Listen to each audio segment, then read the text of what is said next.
If I told players in 1997 that Age of Empires would be as big and popular as ever, even in the year 2021, would they believe me? Since the early days, Age of Empires as a series has ruled over the strategy game genre and inspired all others that came after. Since the incredible remasters of some of the best AoE 2 and debatably AoE 3, and more recently the long-awaited Age of Empires 4, there has been one question on everyone's mind. Look, we love it. We love these games, but there's something that we want to know about. What happened to Age of Mythology? Will we ever get a full AOM remaster, or has the famous spin-off been lost forever?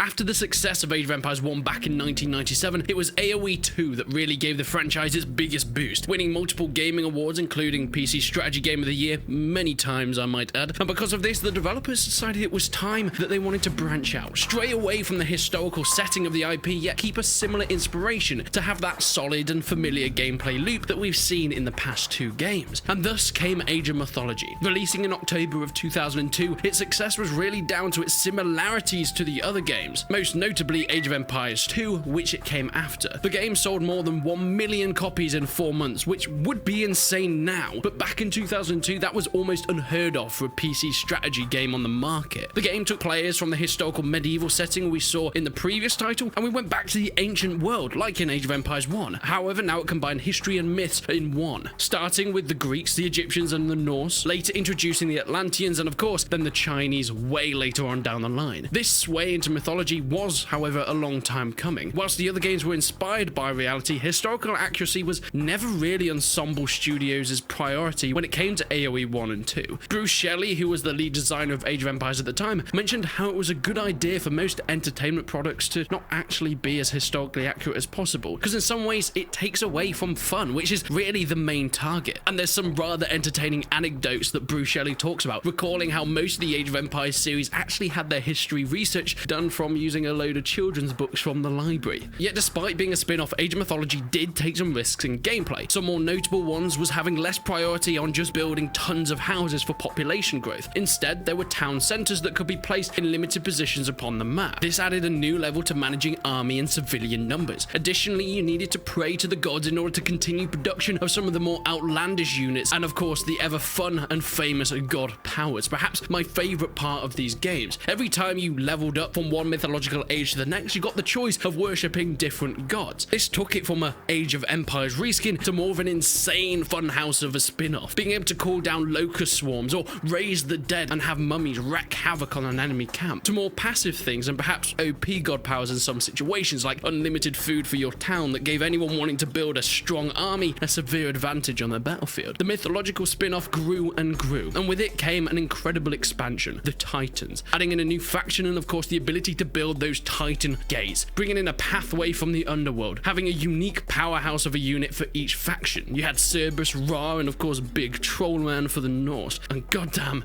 it was so fun. Unfortunately, however, the Titans DLC didn't quite sell as well as Ensemble may have wanted, and perhaps this contributed to the stopping of the Age of Mythology spin-offs. After some smaller handheld versions, there seemed to be radio silence towards the game, and because of this it never really lasted quite as well, at least in the online world. Age of Empires 2 still has such a massive following decades after its release. Even with Age of Mythology Extended Edition on Steam that came out in 2014, the online portion never really kept up, and I think this comes down to a lot of the more casual nature, things like the god powers that make it perhaps less appealing to the competitive world, which has kept Age of Empires 2 so alive on things like YouTube and Twitch. So, as the years went on, as mentioned, the extended edition of the game kept it alive on Steam, but pretty much the last we heard of it from the developers themselves. Even with the massive influx of new players and bringing back old veterans with definitive editions for all 1, 2 and 3 games in Age of Empires, nothing much was said about the beloved spin-off. Until now.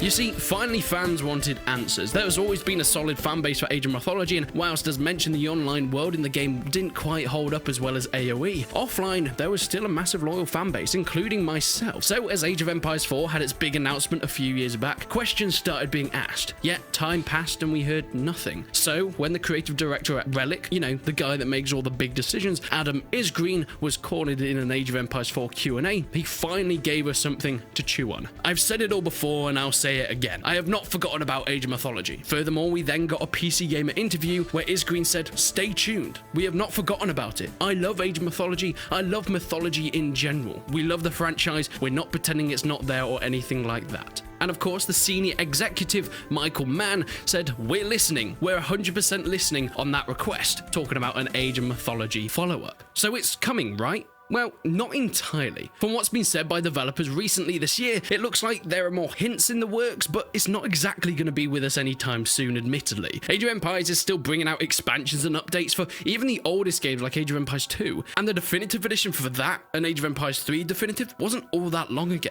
Additionally, we're about to take the biggest jump up in the series with its first sequel in over a decade. So whilst it seems Relic are incredibly enthusiastic about Age of Mythology, and there's no doubt in my mind that we'll get it sometime in the future, I think perhaps we've still got some time to wait. I'm sure Age of Empires 4 is their only priority right now. This is their big moment, to see if they can continue the legacy rather than just remaster all the favourites from the past. Because if Age of Empires 4 succeeds, who knows what we could see later. I'm sure the main thing everyone is thinking is Age of Mythology Definitive Edition, right? I mean, it seems to be the logical next step. But if Age of Empires 4 does well, it proves that Relic has what it takes to continue the series with new games, rather than Microsoft just wanting to spruce up the old ones. So does that mean a possibility of Age of Mythology 2? I think that could be likely in the more further future. So, we've looked at the facts. We know what's been said, but what do I think? Well, in the future, perhaps a year or so after the release of Age of Empires 4, I think it's likely we're going to start to get hints or news of the future of Age of Mythology. When it comes to a definitive edition, I think that's probably what we'll see first, a full 4K remaster of the old game, perhaps then jumping into some sort of an advancement in the series. It looks like Microsoft really wants to get every game in the franchise to a modern standard before they add these additional titles. This means that players can go back and experience the originals once they're tied into these newer games. So it's probably either being planned or maybe even in development on the back burner, since remember, the definitive editions are not actually developed by Relic themselves. They're outsourced to companies like Forgotten Empires, meaning that multiple titles can be worked on at once. This is explained with the heavy release succession of all the definitive editions we've seen in the last few years. I mean, look at it. Since 2018, we've had 3 complete overhaul and definitive editions, all the expansions and updates that come with it, and Age of Empires 4. It's only possible to do this with these multiple companies working on everything at once, so there's a massive potential that Age of Mythology Definitive is already being worked on. But what